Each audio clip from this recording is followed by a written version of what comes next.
Hablemos ahora de aplicaciones y una en particular muy interesante, porque no solamente porque está hecha 100% por paraguayos, sino por lo que contiene. Hablamos de Motel Ya, una aplicación que ya ha logrado un récord de descargas en nuestro país. Está creada totalmente por paraguayos y esta aplicación ya cuenta con más de 5.000 descargas y permite básicamente lo siguiente: ubicar de forma intuitiva en listas muy detalladas cuáles son los moteles que están más cercanos a tu ubicación. ¿Por qué? Porque utiliza la ubicación GPS para saber dónde estás ubicado y en base a eso relaciona los locales que estén cerca de tu ubicación. Para trazar este camino y guiar a los usuarios hasta el motel utiliza, como decíamos, tu ubicación GPS, por lo cual tiene que estar activa esa opción en tu teléfono y te permite conocer, ahí vemos la imagen, la animación, cómo funciona el sistema. Básicamente lo que hace es delinear las ubicaciones. Cuando ingresas, puedes también hacer la búsqueda por ciudades, puedes buscar por precios, por servicios que ofrece cada empresa y también ya finalmente elegís a cuál querés ir.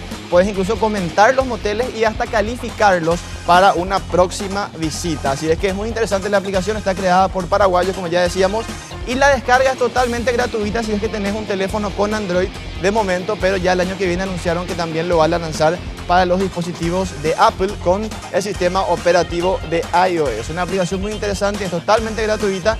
Y también acá el éxito de descarga fue comprobado porque ya los camarógrafos y compañeros aquí del noticiero han descargado de una manera increíblemente rápida. Bueno, y si querés mostrarnos tu aplicación y también alguna sugerencia sobre lo que podemos mostrar aquí en este bloque de tecnología y si se hace en Paraguay con más razón, puedes escribirme a mi cuenta personal en Twitter, @lopezpy. Vamos a tener en cuenta también tu proyecto o tu aplicación. Hasta aquí el bloque de tecnología por hoy. Vamos a...